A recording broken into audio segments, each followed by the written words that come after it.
샌베츠가노 이 인사에 익숙해지시길 바랍니다. 그러면 이제 여러분들 대답을 해잖아요. 생 하시면 돼요. 생. 아주 쉽죠. 다시 한번 해볼게요. 샌베츠가노. 네. 이 샌베츠가노는 한 사람이 여러 사람한테 이제 안녕하십니까라고 이제 얘기하는 인사말이고, 생은 뭐냐면 좋아요, 좋아요 이런 뜻이에요. 예, 그렇게 대답을 합니다. 코로나 바이러스를 뚫고 교회까지 오신 사랑하는 성도님들 뵈니까 존경이 되고 위대한 마음이 형들 참 대단하다 이런 생각들이 드는데, 우리 오늘 주님이 우리 가운데 무슨 말씀을 주셨을까 함께 이렇게 기대하는 마음으로 같이 오늘 말씀을 같이 상고했으면 좋겠다 하는 생각이 듭니다. 저 역시 이 말씀 준비하면서 제 마음이 굉장히 감동이 됐어요. 그래서 이 사랑하는 형제님들과 나눌 때 참 이렇게 주님이 역사하시기를 소하는 마음이 되면서 저도 어제 막 감동이 되면서 기도했어요. 마음에 너무 기뻤습니다. 지난 시간에 제가 이 성령에 대해서 조금 교제를 했죠. 성령의 충만에 대해서 조금 교제했습니다. 그런데 우리 시작 전에 한번 생각해 봐야 될 게 있습니다.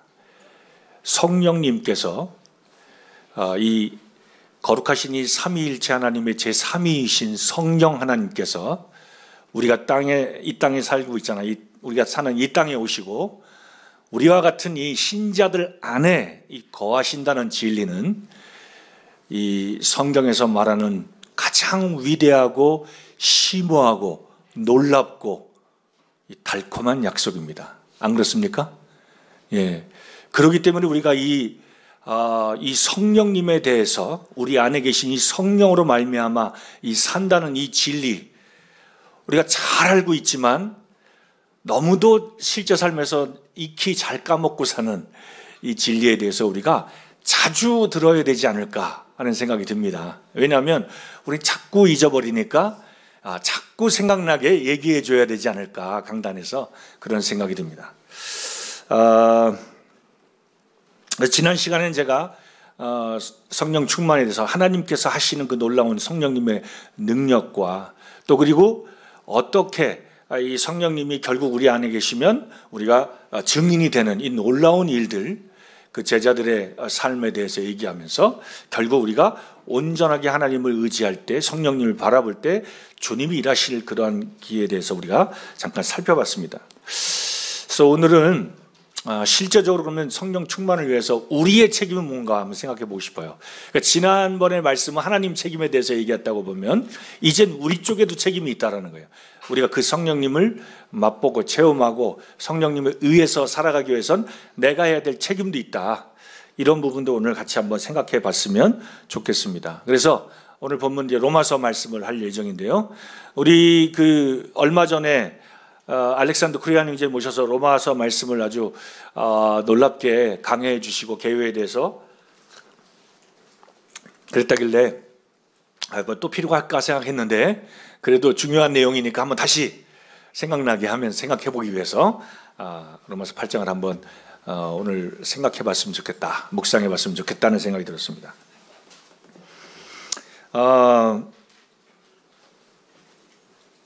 이 로마서는 바울 사도의 이 복음에 대한 정말 체계적인 가르침을 집대성해 놓은 책이다라고 우리가 잘 알고 있죠.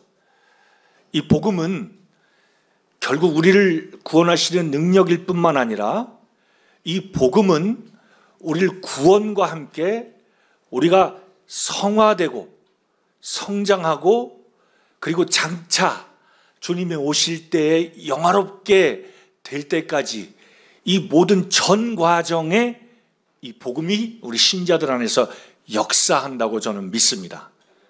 그렇기 때문에 이 로마서를 우리가 철저하게 공부하고 이 로마서에 깊이 묵상해서 그 말씀이 우리 안에 살아 움직이면 성도들의 삶이 안 변하면 이상한 거죠. 제가 제안하는 바 오늘부터 한 달 동안 매일같이 로마서를 1장부터 16장까지 매일 한 번씩 읽으면 한 달이면 30번을 읽을 수 있잖아요. 너무 놀라울 것 같아요. 그렇게 읽도록 제가 제안을 하는 바입니다. 어렵지 않아요. 그죠? 하루에 한 30분만 내면 됩니다. 좀 읽는 게 늦는 분들은 한 40분. 30분 낼 수 있잖아요. 신문 우리가 읽고 인터넷 서칭하는데 1시간, 2시간씩 쓰는데 이 하나님 말씀에 30분 낼 수 있잖아요. 그죠? 아마 이 로마서를 매일같이 30번만 읽으면 형제자매들의 삶이 놀랍게 변할 거라고 믿습니다. 그렇게 해주시길 바랍니다. 이 로마서 8장을 오늘 보려고 하는데요. 로마서 교회를 다 들으셨을 테니까 제가 말하려고 하는 주제의 개요를 좀 얘기하고 싶어요. 로마서 1장에 보면 우리가 지지난주에 생각해 본 것처럼 성령님의 능력으로 그 능력이 이 복음 가운데 어떻게 역사되는지, 죽은 자를 살리시고 이 모든 것을 창조하신 그 능력이 우리 안에 역사돼서 믿는 자의 역사돼서 우리가 구원받은 이거에 대해서 얘기했습니다. 그죠? 1장에. 5장에 보게 되면 이 성령으로 말미암아 하나님의 이 사랑이 이 믿는 자들 마음 가운데 부음받았다 그랬어요. 오, 놀랍지 않습니까? 예. 그리고 요한복음에 보게 되면 성령님이 하시는 일은 우리를 책망한다 그랬어요. 책망이 뭐죠? 그냥 너 이거 잘못했어 이렇게 말하는 책망이 아니라 우리의 영혼을 울리고, 그죠? 우리의 심령을 깨우는 책망이에요.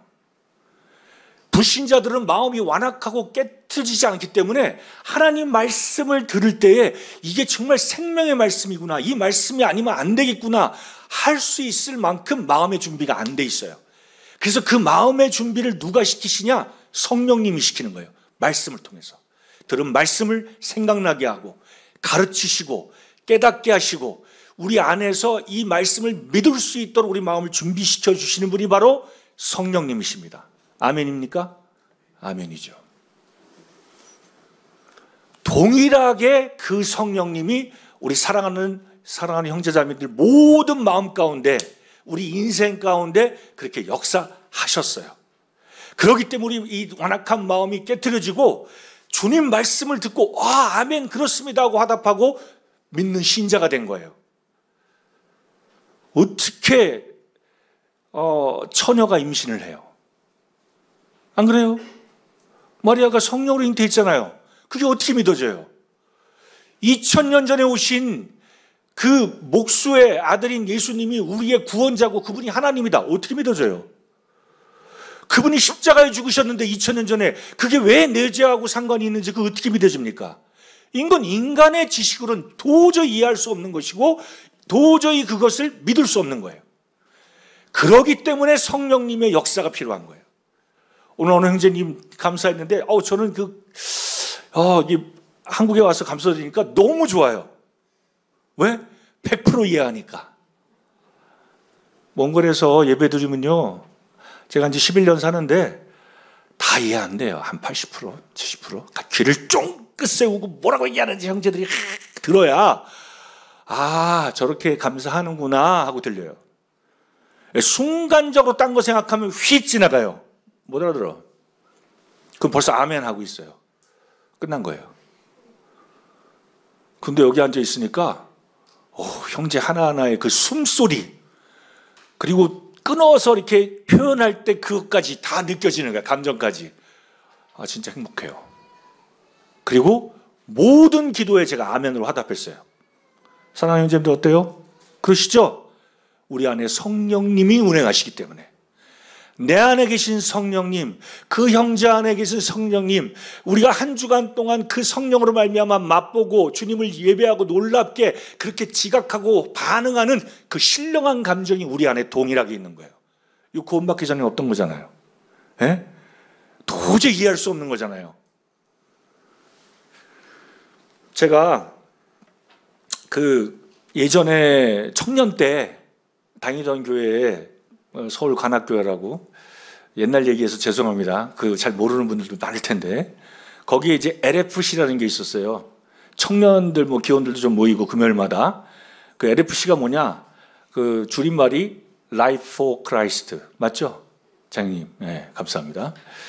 제가 이렇게 말씀 전할 때 가끔 실수를 해요. 뭐 사람 이름을 기억 못한다든지, 얼굴을 기억을 못한다든지, 숫자에 약해가지고, 제가 이렇게 뭐 통역하거나 말씀 전할 때 저희 집사람이 이제 몽골 같은 경우는 이렇게 막 지적해줘요. 앞에서 이렇게 보고 있다가, 이게 아니라는 듯이 이렇게. 그러다 보니까 나중에는 너무 스트레스 받더라고요. 제 스타일은 이제 막 해야 되는데, 틀렸어? 이렇게 하면 이제 지적을 당하는 순간 이제 좀 짜증이 나기 시작해요. 그래서 일부러 안에 있는 쪽으로 안 보게 되고, 그냥 주님 의지해서 하게 되는데, 어쨌든 좀 이렇게 제가 좀 부실합니다. 이게 좀 이해해 주시고, 제가 잠깐 왔는데 저한테 상처받으신 분들 있으면 용서해 주세요. 충분히 그럴 수 있을 겁니다. 저는 이게 인식도 못하고 그럴 수 있는데, 어쨌거나. 이 LFC 때 모임에 표가 있었습니다. 그게 뭐냐? 중생, 성장, 성교. 사실 제가 젊었을 때 구원받고 이 단어가 제 마음에 들어와 있기 때문에 이게 안 없어져요, 제 마음에. 네. 제가 왜 이 얘기했냐면 이게 성령님의 역사라는 거예요. 성령님이 중생하게 하시고 성령님이 우리를 성장하게 하시고 성화하게 하시고 그리고 성령님이 우리가 섬기게 하는 우리의 궁극적인 목적인 선교를 하게 하시는 거예요. 아멘입니까? 제가 그래서 젊었을 때 그냥 그거 그렇게 하고 싶다 그러니까 아마 선교사가 됐을 것 같아요. 정말 교회가 이 하나님 말씀을 우리가 제대로 이해하고 가르치고 우리가 이 안에서 함께 호흡하면 이 성령께서 운행하는 교회, 성령님이 역사하시는 교회, 우리 성령님을 맛보는 교회가 돼서 우리가 신나게 주님 섬길 수 있을 거라고 생각이 됩니다. 자, 그래서 이 로마서 5장에는 이 하나님의 사랑이 우리 마음에 부음받았다 그랬어요. 부어서 철철철철 넘쳐가지고 이걸 어떻게 감당할 수 없는 사랑. 안 그래요? 그렇잖아요. 그러한 사랑을 아니 어떻게 나 같은 자를 위해서 창조주 하나님이 십자가에 죽으시지? 이 사랑 때문에 우리가 너무 놀라고 감격해서 인생이 뒤집어지잖아요. 네. 그러니까 그 사랑 때문에 내가 이전에 있었던 모든 인생이 이건 아니구나. 그리고 내가 돈을 위해서 쾌락을 위해서 달려오던 인생이었는데 이 놀라운 사랑 깨달았으니까 이제 내가 주님 위해 살아야지. 이게 자동적으로 이게 바뀌는 거 아니에요? 막 교회에서 회개하라, 막 전도자가 막 회개해야 돼. 주님을 우리의 주로 영접해야 돼. 이런 말 들어서 그걸 깨닫고 순종해야 되는 게 아니라 우리의 안에 계신 성령님이 우리의 신령한 감정, 신령한 지성, 신령한 의지를 사용하게 하셔서 전인격적으로 이게 무슨 얘기죠? 갑자기 신령한 얘기 자꾸 붙으니까 저 형제 뭔 얘기하는 거야? 우리의 지성, 우리의 감정, 우리의 의지는 구원받기 전에 타락했기 때문에 사용할 수 없는 거예요. 그 지성으로는 하나님의 말씀을 깨달을 수가 없어. 분별이 안 돼. 그리고 감정, 하나님의 사랑 느낄 수도 없어요. 은혜 알 수가 없는 거야. 그러니까 의지를 들여서 순종하고 선택해야 되는데 맨날 나쁜 것만 선택하는 거예요. 왜? 하나님 말씀을 깨달을 수 없고 하나님 말씀이 옳다고 느껴지지도 않으니까 항상 선택하는 게 육신대로 자기 죄에 따라 자기가 원하는 대로 선택하기 때문에 항상 나쁜 걸 선택하는 거예요. 이게 불신자였잖아요. 맞습니까? 자, 그러면 우리가 새 피조물 되고 새 사람 됐다는 건 뭐예요? 우리의 지성, 감정, 의지를 완전히 새롭게 하신 거예요. 어디서 그렇게 말씀합니까? 디도서에서 얘기하죠. 3장 5절. 관련 구절이니까 한번 볼게요. 디도서 3장 5절.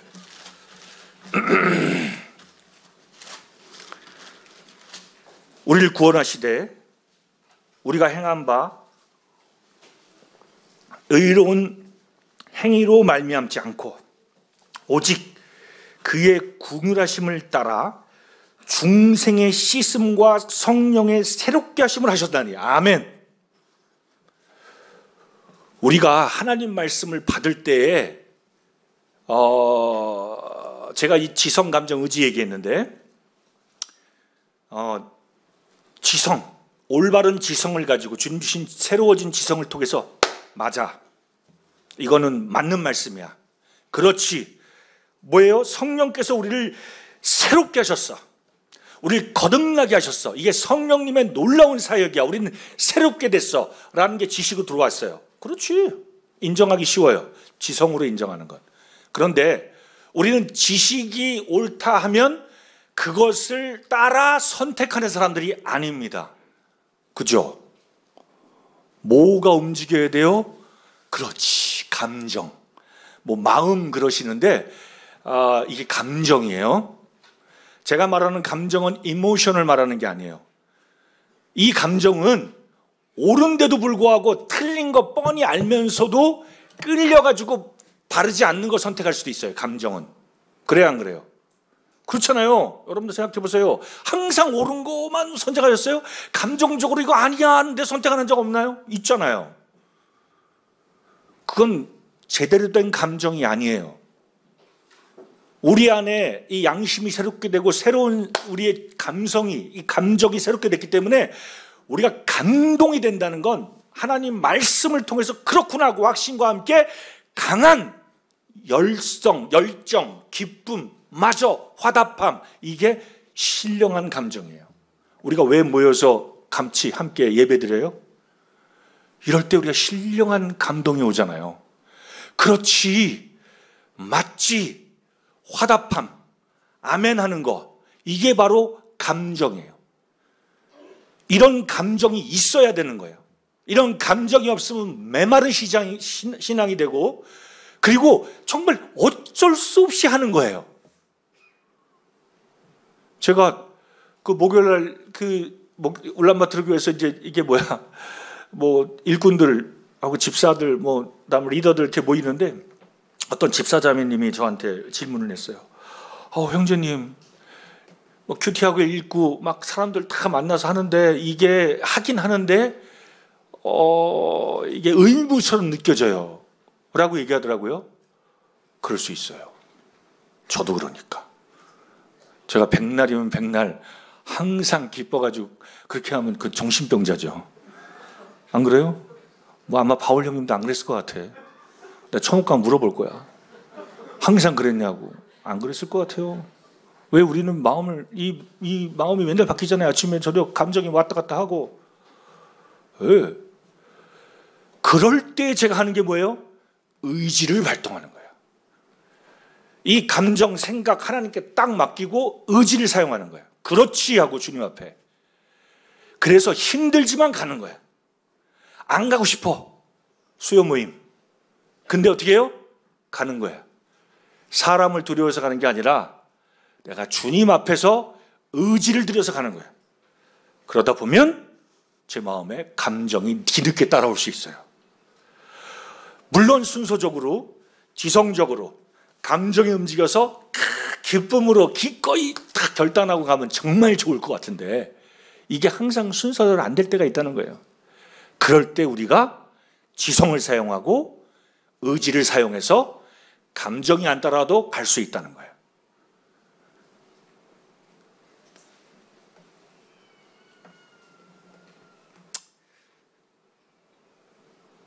놀랍지 않습니까? 하나님이 하시는 일들은. 그러면 우리가 그 놀라운 사랑, 부음받았기 때문에 구원받았어요, 신자들이. 그럼 이제 우리가 신령한 사람처럼, 그리고 새로운 피조물처럼, 하나님의 자녀답게 빛의 자녀들처럼, 새 사람을 입은 사람처럼 신약 성경에서 말하는 대로 진짜 이렇게 우리가 약속의 자녀처럼 살아야 되는데, 빛의 자녀처럼 살아야 하는데 어떻게 그렇게 살 수 있냐? 그 바울 사도가 로마서에서 얘기한 거예요. 그래서 로마서에 이 구원의 이 놀라운 필요나 어떻게 구원받는지 구원의 방법이나 그 다음에 이제 얘기하는 게 구원의 축복, 은혜, 그 다음에 열매들에서 6, 7, 8장에서 얘기하잖아요. 놀랍지 않아요? 바울 사도는 아주 체계적으로 가르쳐줬어요. 그래서 6장에서 우리가 죄에 대해서 죽었고 다시 주님과 함께 부활했다 얘기했다 할지라도 7장에 가서 실제적으로 부딪히는 삶을 얘기하는 거예요. 원치 않은데, 아니면 원하는데 안 해. 원치 않는데 죄를 져. 예, 이 갈등 속에 있던 그 사람이 누구겠어요? 예? 어떤 신학자들은 이거는 그냥 바울 사도가 바울 개인의 간증이 아니라 그냥 그런 그에 대한 현상에 대해서 얘기한 거다라는 사람도 있어요. 근데 저는 성경을 읽으면 읽을수록 무슨 생각이 드냐면 이런 갈등은 진짜 주님 앞에서 경건하게 살고 싶어하는 사람들이 반드시 겪는 갈등이다. 이런 거조차 없다면 이건 심각한 그리스도인이죠. 성도예요, 그게? 제가 볼 때 성도 아닌 것 같아요. 그래서 바울 사도가 찬송하리라. 7장에서는 누가 나를 이 사망의 몸에서 건져내랴 하고 부르짖던 이 바울 사도가 찬송하라 하면서 8장 시작합니다. 이 놀라운, 다시는 그리스도 안에 있는 사람이 영재가 없다 그러면서 시작하는 게 뭐냐? 그러려면 우리 신자들은 새로운 시스템으로 살아야 한다는 거예요. 신자들이 구원받았는데 불구하고 옛날에 살던 시스템으로 살고 옛날에 살던 가치관을 갖고 살면 7장이라는 그런 계속적으로 벽에 부딪힐 수밖에 없다는 거예요. 결국 우리가 8장 하나님 말씀으로 돌아가서 그럼 우리가 어떻게 새로운 하나님이 만드신 새 피조물을 위해서 만들어주신 성령으로 말미암아 사는 삶을 살까요? 라고 가르쳐준 게 바로 로마서 8장입니다. 함께 같이 보시죠. 로마서 8장 펴볼까요? 그러므로 이제 그리스도 예수 안에 있는 자에게는 결코 정점이 없다. 할렐루야. 그죠?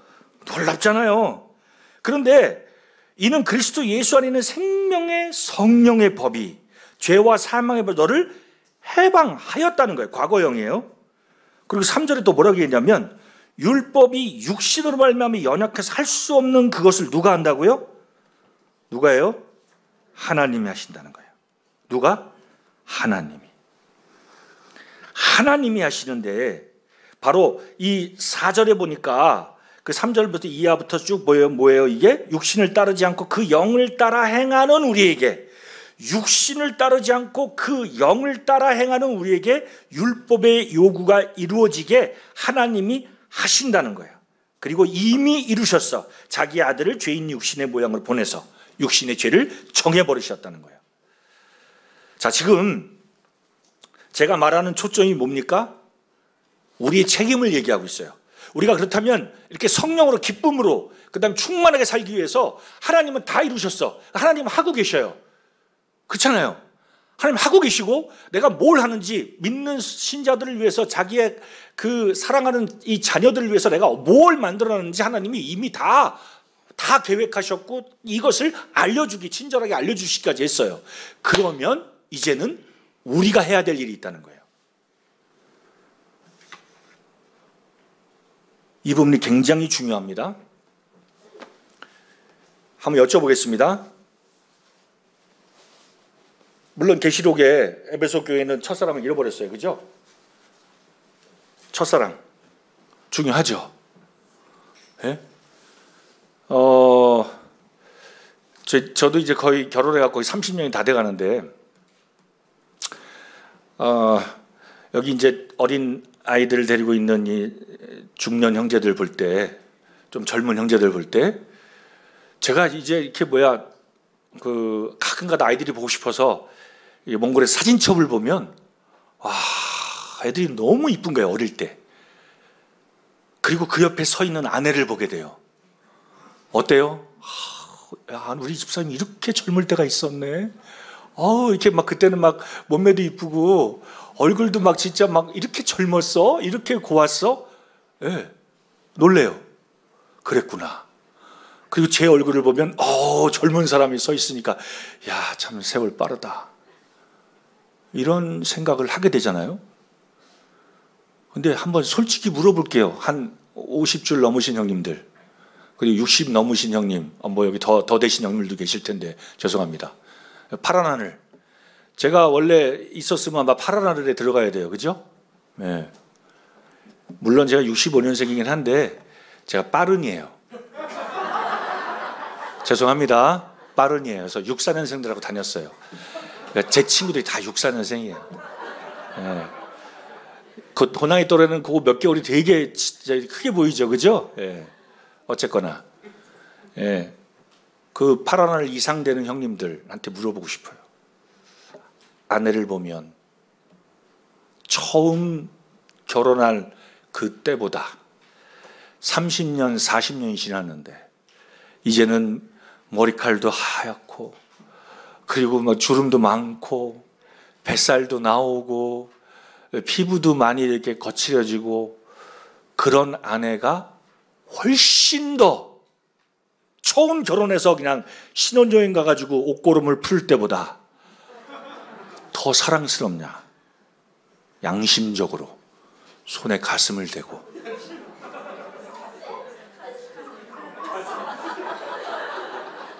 전 주님 앞에 정확히 얘기할 수 있어요. 더 사랑합니다. 더 사랑해요. 그리고 그 전보다 아내를 더 많이 이해해요. 물론 아직 더 성장해야 돼요. 이해의 폭이. 그리고 아내를 사랑해야 되는 게 더 성장해야 되고 믿습니다. 근데 분명한 사실은 처음 아내를 만날 때보다 지금 더 사랑해요. 사실이에요. 형님들 어떠세요? 맞아요? 제가 거짓말해요? 저 형제 아내한테 뭐 되게 잘못했나 보다. 그것도 강단에서 공적으로 얘기하네. 아닙니다. 사실이 그래요. 만약에 형님들 아내 보는데 꼴보기 싫고 왼수처럼 보이면 회개하셔야 돼요. 이 정상이 아닌 거예요. 비정상이에요. 제가 왜 이 얘기를 했냐? 우리가 그리스도를 만난 첫사랑 놀랍죠. 그 마음이 부음받았기 때문에 우리가 구원받고 변화됐어요. 그리고 시간이 또 흘렀어. 30년. 어떤 애님은 40년, 50년. 그러면 그 사랑 어떻게 돼야 돼요? 어떻게 돼야 돼요? 더 성장이 해야 되고 더 커져야 되는 거예요. 그 사랑이 더 넓이와 깊이와 높이와 와 이렇게 놀랍구나 하고 더 알아야 되는 게 정상이라는 거잖아요. 맞습니까? 그런데 왜 시간이 지나면 나도 옛날엔 뜨거워 찌가 되고 점점 교회에서 자리가 점점 더 뒤로 가고 나중에는 수요 모임도 안 나오고 나중에는 다른 교회 찾고 왜 이렇게 됩니까?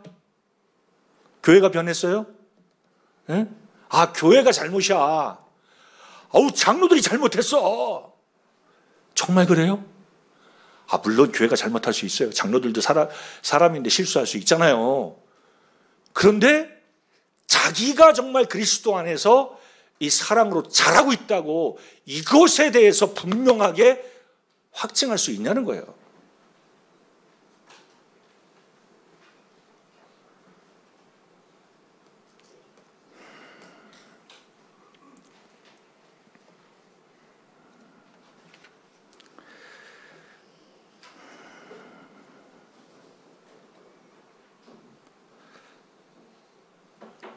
우리가 진짜 그 놀라운 주님의 사랑 가운데 더 깊어지고 성령이 우리 삶을 통치하신다면 분명하게 얘기할 수 있습니다. 어제보다 오늘이 더 주님이 사랑스럽고 어제보다 오늘이 더 주님의 계명을 순종하는 게 더 쉬운 거예요. 그리고 주님 위해서 헌신한 게 이건 헌신이 아니고 희생이 아니다. 다 드려도 아깝지 않다. 안 그런가요? 이게 정상이라는 거예요. 이게 하나님이 원하시는 게 이게 정상인 그리스도인이라는 거예요. 이게 그래서 우리에게 성경을 주셨고 한 몸 교회를 주시고 우리 안에 한 성령, 한 예수님, 한 하나님. 그렇지 않아요? 그러니까 우리가 성경만 피면 하나님 말씀으로 굴복하는 거잖아요. 제 마음에 슬픔이 있습니다. 어떤 슬픔이 있냐면 우리 사랑하는 형제자매님들이 예전에 제가 말씀을 피면 하나님 말씀이 이래. 그러면 아무리 고집스럽고 아무리 다른 생각 갖고 있다 할지라도 하나님 말씀이 이래 라고 얘기하면 굴복했어요. 아무리 그 형제가 별 볼 일 없어도 그가 하나님 앞에 하나님 말씀을 전하면 그 강단의 말씀이 아멘으로 화답됐고 우리가 따를 수 있었어요. 그런데 제가 요즘 느끼는 생각은 하나님 말씀 이렇다 하는데도 자기 생각이 있는 거야. 그건 말씀이고 내 생각은 이래. 우리가 언제 이렇게 됐습니까? 제가 이걸 이렇게 책망하는 게 아니에요. 이 시간 성령님이 우리 사랑하는 성도들 마음속에 말씀하길 원해요.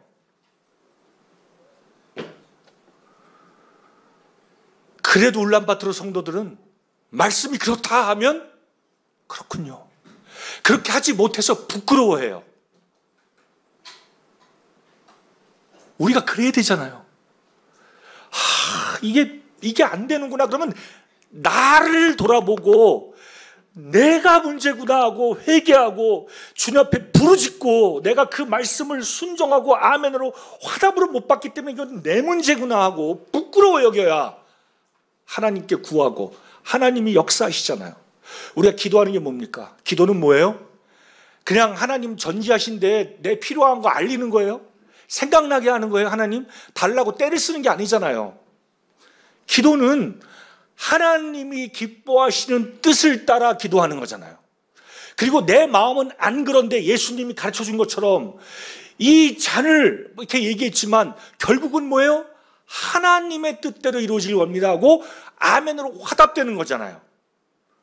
시작은 불평하고 하나님 앞에 내 모든 것을 내려놓으면서 하나님 앞에 짜증도 낼 수 있고 하나님 앞에 원망도 할 수 있지만 그 기도의 마지막은 하나님 앞에 이 문제를 맡기면서 하나님이 회복해 주실 것을 믿는 거잖아요.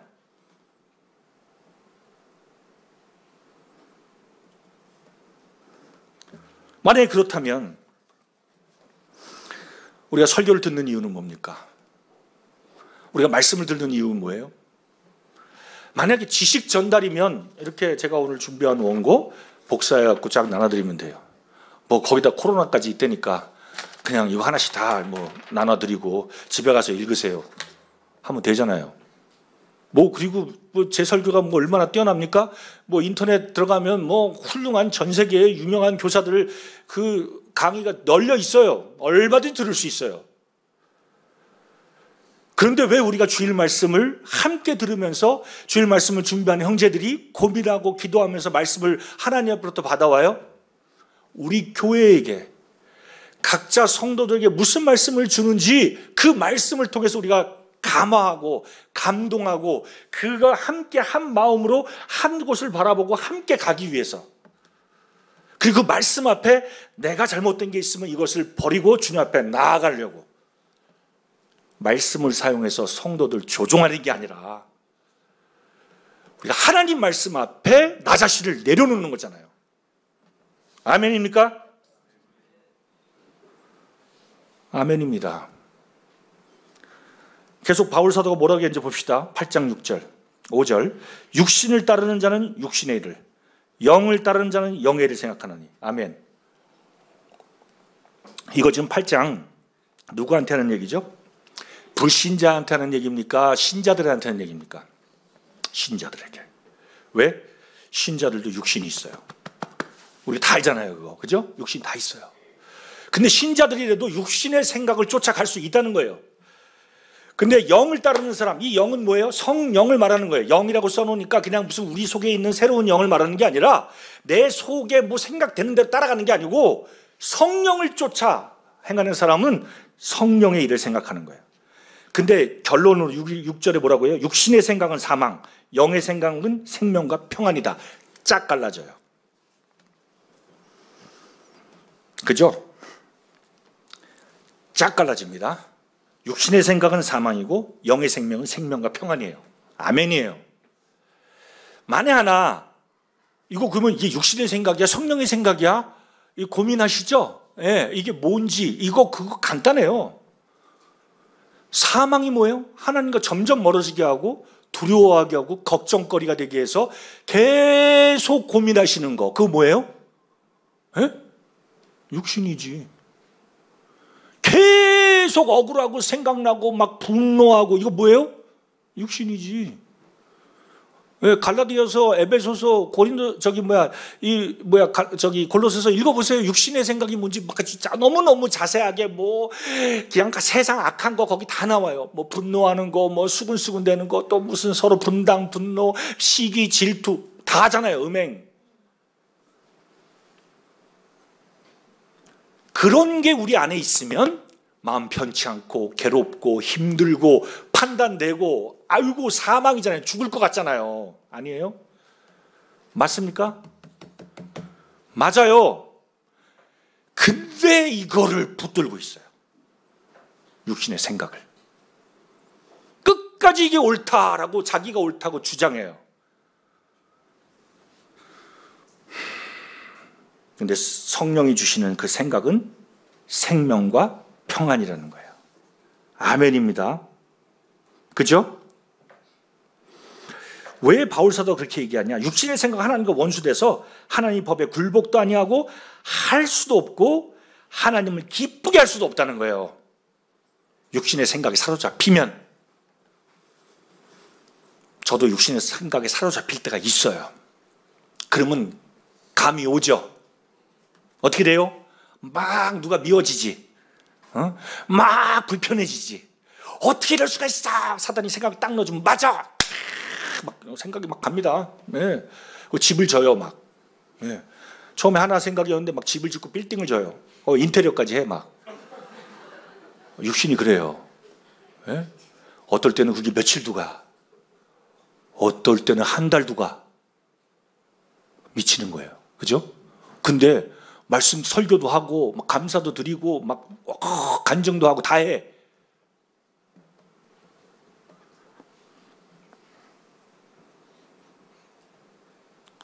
그 바울사도 뭐라고 얘기합니까? 12절에 그러므로 형제들아 우리가 빚진 자로 돼 육신에 져서 육신대로 살 것이 아니니라는 거예요. 너희가 육신대로 살면 반드시 죽는다. 영으로서 몸의 행실을 죽이며 살리니. 아멘. 영으로서 몸의 행실을 죽이라는 거예요. 그죠? 에베소서는 이걸 바울사도 뭐라고 했어요? 그 옛사람을 버리라는 거예요. 새 사람을 입으라 그랬어요. 골로새서는 뭐라고 했어요? 땅에 있는 지체를 죽여라 그랬어요. 갈라디아서 뭐라고 했습니까? 정과 욕심을 못 박았느니라. 아멘. 아닙니까? 방법이 없어 이거밖에. 이걸 껴안고 사망의 몸을 계속 껴안고 이게 누가 나를 구원해줘 이러고 살 건지, 아니면 생명의 성령의 법으로 우리가 그렇구나 그리고 하나님께 맡기고 그 모든 내가 해야 될 책임, 이 거짓된 이런 육신의 생각을 내가 십자가에 못 박아버리겠어. 버릴 거야, 벗을 거야, 죽일 거야 라고 결정하면 그 결정 누가 해요? 누구 책임이에요 이거? 누구 책임이에요? 내 책임이야 이건. 우리가 굉장히 오해하는 게 성령이 이끌림 바 되면 그냥 뭐든지 오토매틱으로 다 되는 것처럼 착각해요. 예? 예를 들어서 나 복음 전하고 싶을 때까지 있을 거야. 한번 있어 보세요.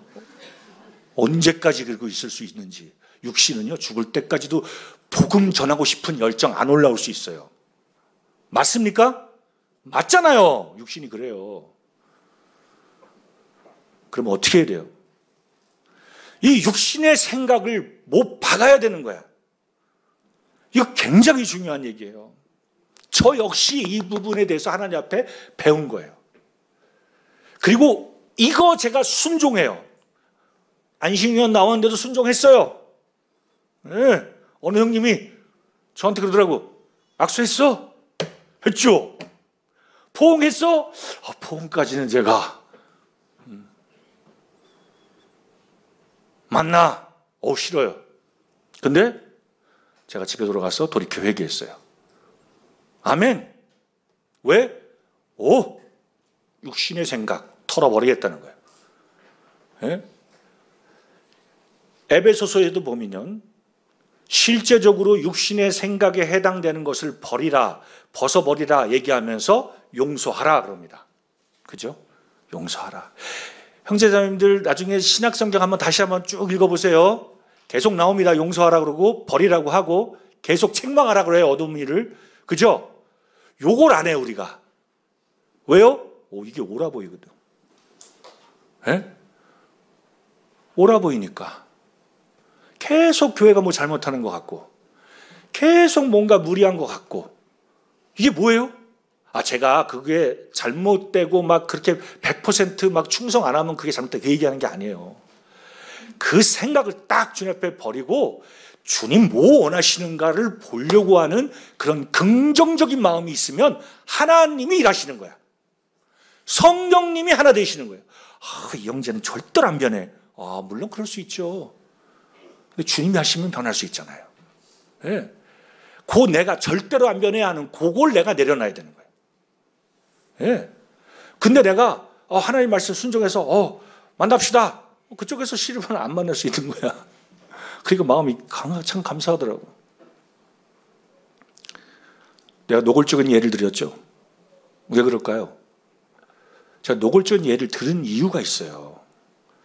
사랑하는 형제님들이 실제적으로 아직까지도 이런 마음이 있을 수 있어요.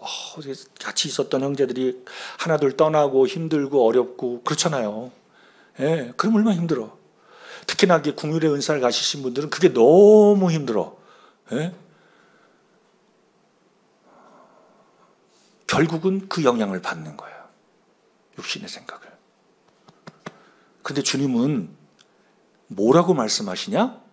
너 육신의 생각은 사망이고 주님 성령의 이 뜻에 성령님이 주시는 거를 우리가 받고 나아갈 때 사망의 생각에 붙들려 사는 게 아니라 생명과 평안, 하나님을 기쁘시다는 삶으로 달려나갈 수 있다는 거예요. 아닙니까? 아멘이에요? 아니에요? 아멘이에요.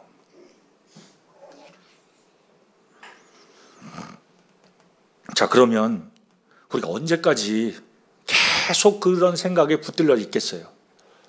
응? 언제까지? 오늘 결정할 수 있어요. 그거 안 미루고 내가 오늘 결정할게. 이 육신의 생각 오늘 다 못 박아버리겠어. 주님 앞에 제단에 올려서 불태워달라고 주님 앞에 성령 앞에 내놓겠어. 내려놓으면 주님이 깔끔하게 불태워 주실 수 있어요. 맞습니까? 맞아요. 왜 제가 이렇게 얘기하냐? 제가 경험해 봤어요. 예? 그 육신의 생각 너무 힘들어.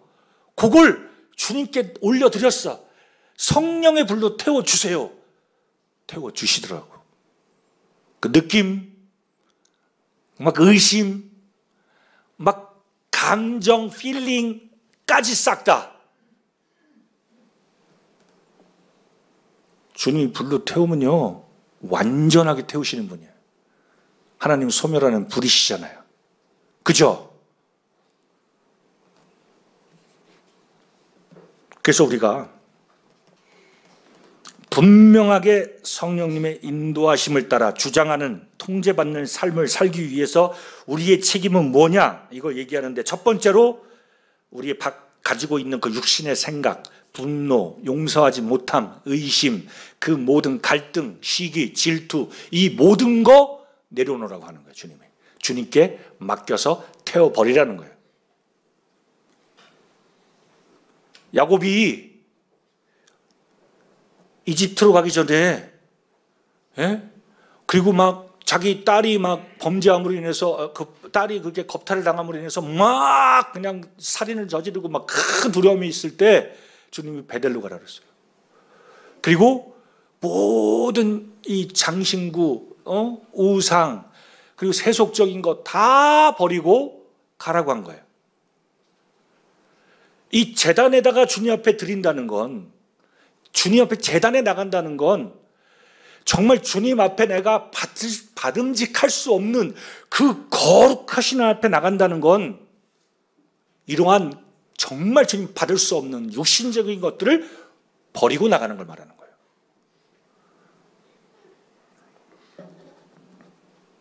그럴 때 주님이 역사하시고 축복하시는 거예요. 그럴 때 주님이 다시 우리 마음속에 말씀을 주시고 산 소망을 주시는 거예요. 그럴 때 정말 즐거움과 기쁨이 넘치고 담대함이 생기는 거예요. 안 그래요? 안 그렇습니까? 그렇잖아요.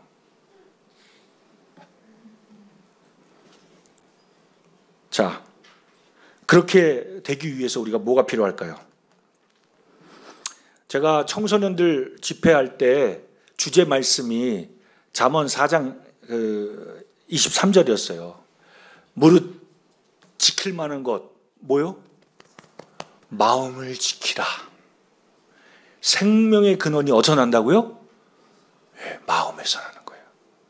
여기서 말하는 마음은 감정을 말하는 게 아니라 우리의 사고, 생각, 체계, 이 마인드에서 나오는 거예요.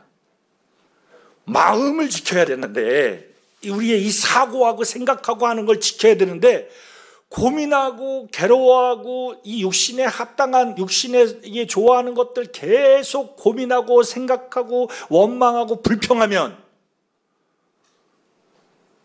그거 어떻게 할 거예요? 예? 우리 마음속에 제가 어떤 날은 막 한숨 쉬고 있으면 우리 집사님 옆에 있다가 바른 말을 잘해줘요. 딱 옆에 있다가 걱정하는 건 기도 안 하는 거래. 순간적으로 맞는 말이잖아요. 근데 화가 싹 나요. 속으로 너나 잘해라 이렇게. 지도 좀 기도 열심히 하고 나를 좀 위해서 기도하지. 이런 식의 마음이 속에서 육신이 팍 올라와. 형님들 안 그래요? 나만 그런가? 저만 좀 못된 사람인 것 같아요. 어떨 때 보면. 솔직하게 그러잖아요, 형님들. 그죠? 아내가 바른 말을 해주잖아요. 어떨 때 보면 100% 다 맞는 말은 아니에요. 어떨 때는 막 진짜 육신적인 말도 하고 막 자기 생각에 감정이 막 이끌리니까 막 내려놓잖아. 그때 딱 잡아가지고 그냥 이건 안 돼! 하고 정확히 말씀으로 잡아주는 게 남편이 할 일이잖아요. 안 그래요? 그렇죠. 그럼에도 불구하고 주님이 나를 도우려고 남편이 부족하니까 돕는 배필을 주셨어. 항상 돕지는 못하지만 그래도 대부분 도울 수 있는, 그리고 나보다 나를 정말 잘하는, 특히 약점 쪽으로 그래서 참 저는 주님을 찬양해요. 그럼 굉장히 자존심이 상해요. 왜? 내가 걱정하는 모습을 보였구나. 건수를 잡혔네. 그리고 한마디 더 던져. 기도할까 여보? 바로 기도하자는 거야. 그러면 조금 성질이 더 나요. 내가 늦었다. 먼저 기도하자고 했어야 되는데 왠지 아내가 기도하자 그러면 조금 이렇게 뭔가 밀리는 느낌? 저만 그러죠? 네. 그래, 어떨 땐 제가 좀 기다려봐. 제 마음 주님 앞에서 추스리고, 그리고 나서 이 아내를 통해 주님 말씀하셨구나? 여보 기도합시다 하고 기도해요. 어떨 때는 주님이 바로 지적하셔서 그래, 그 말 듣자마자 불편하지만 주님 앞에 내 감정을 누르고 의지적으로 기도도 하고.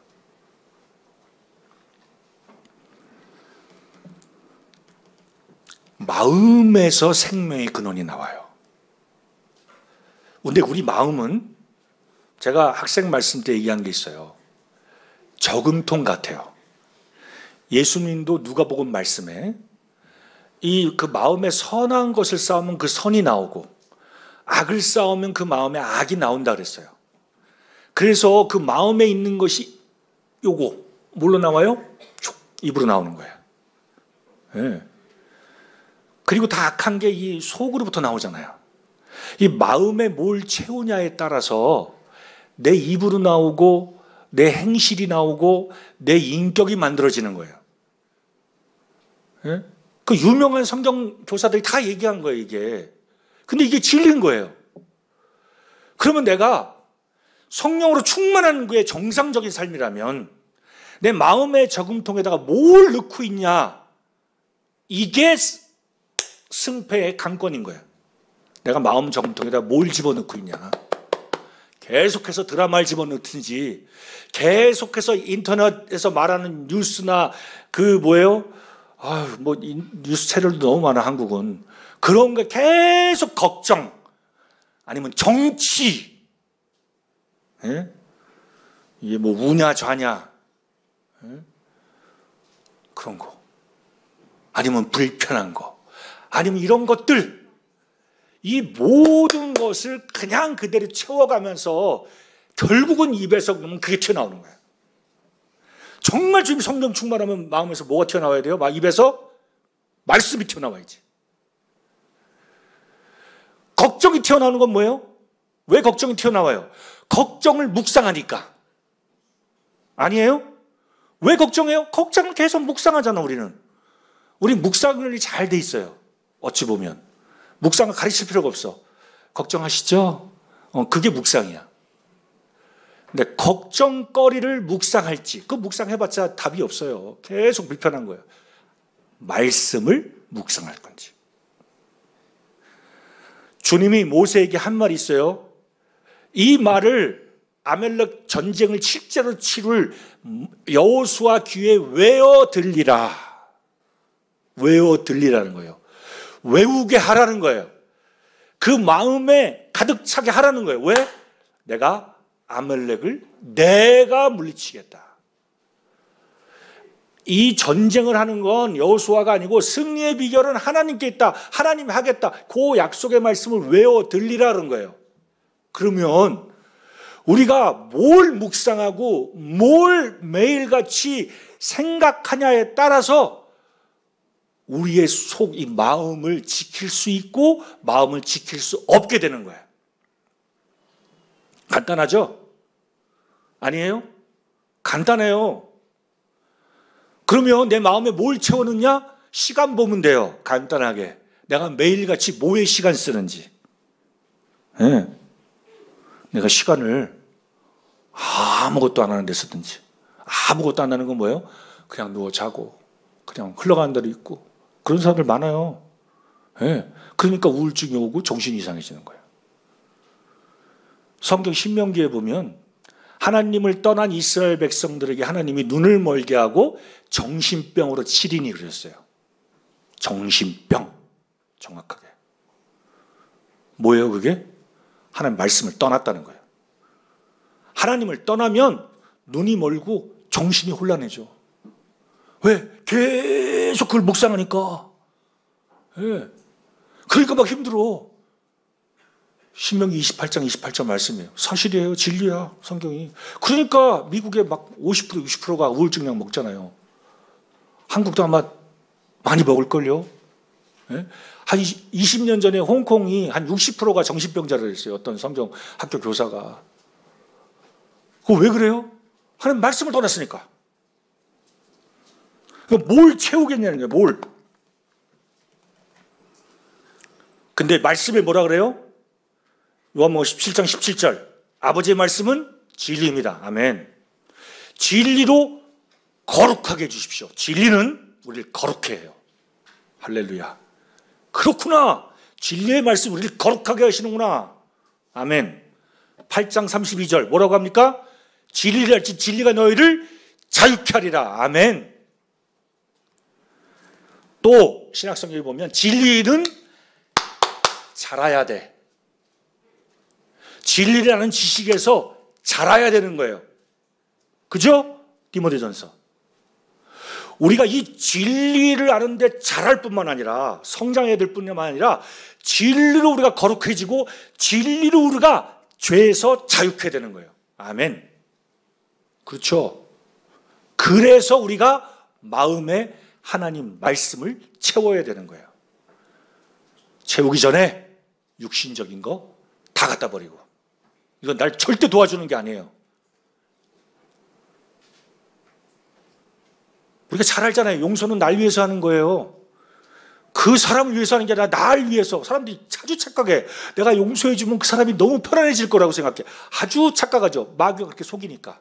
용서는 날 위해서 하는 거예요. 내가 안 하면 내가 감옥에 gat혀 있는 거예요. 내가 늘 그 사람 원망하고 그 사람 불평하고 그 사람 했던 거 곱씹고 또 곱씹고 또 곱씹고 지옥에 사는 거예요. 지옥에. 맞죠? 예. 주님이 날 위해서 용서하라는 거예요. 마귀는 왜 용서해? 이렇게 못된 인간을 절대로 용서 못해. 내가 이것을 곱씹을 거야. 그럼 뭐예요? 제가 그렇게 사망으로 가는 거예요.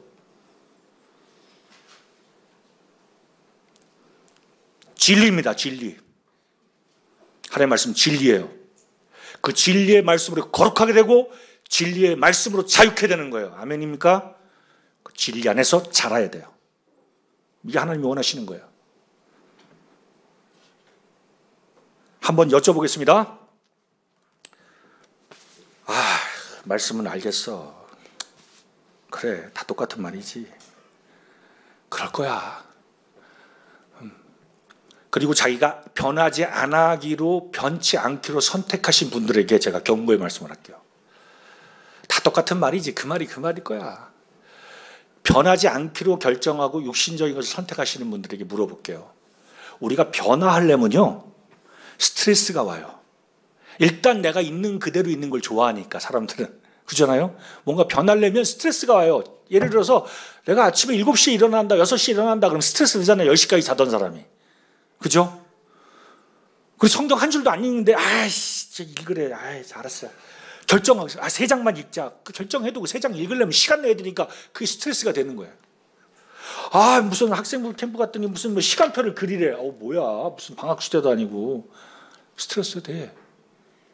근데 그거 안 와가지고 멀리 내가 주님 앞에서 진짜 하나님 합당한 사람이 되기 위해서 내가 지금 변화를 할 때 들어가는 그 에너지, 희생, 헌신, 요거가 큰지, 아니면 내가 그냥 그대로 있을 거야, 안 변하고, 그렇게 돼서 나중에 치러야 될 대가, 희생이 더 클지.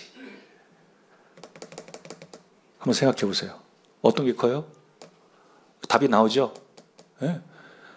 내가 이거 변화하지 않으려고 고집 부리는 것으로 인해서 나중에 맞닥뜨려야 될 그 손해, 그 손실을 생각하면 막대합니다. 그런데 지금 당장 좀 힘들어. 힘들어, 귀찮아. 근데 하는 거예요. 정말 순종이 제사보다 낫습니다. 이 말씀이 진리예요. 진리의 말씀을 마음에 채우면 그 진리가 우리를 거룩하게 하고 진리가 우리를 자유케 하고 진리가 우리를 성장하게 해요. 진리의 영이신 성령님이.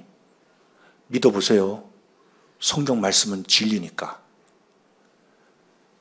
결국 가치관 싸움이에요. 결국 내가 무슨 생각, 가치를 가지고 사냐에 따라 우리는 선택하고 사는 거예요. 그런데 우리가 진짜 거듭난 그리스도인이고 진짜 아버지의 말씀은 진리라고 믿는다면 우리가 이 진리의 말씀을 따라가야 되는 게 합당하다는 거예요. 해봅시다. 해보고 나중에 평가하자는 거예요. 그래서 제가 그랬죠. 시작할 때 한번 로마서를 한 달 동안 매일같이 읽어보자고. 안 어려워요. 첫날은 좀 힘들 수 있어요. 근데 3주가 지나면 괜찮아질 거예요. 그걸 참아야 돼. 일주일 읽었는데 오늘은 되게 바쁘고 손님도 왔고, 요건 안 돼. 비가 오나 눈이 오나 피곤하나 손님이 오나 몸이 아프나 중환자실 들어가기 전이라면 우리가 해야 돼요. 하게 되면 축복이 있어요. 주님이 우리를 변화시켜요. 하나님은 하시나니 그랬어요. 우리의 책임 근데 할 거예요. 하나님은 한다고 했어요. 근데 내가 해야 될 책임 내가 하겠냐는 거예요. 그럼 주님이 하신다는 거예요. 하시겠습니까?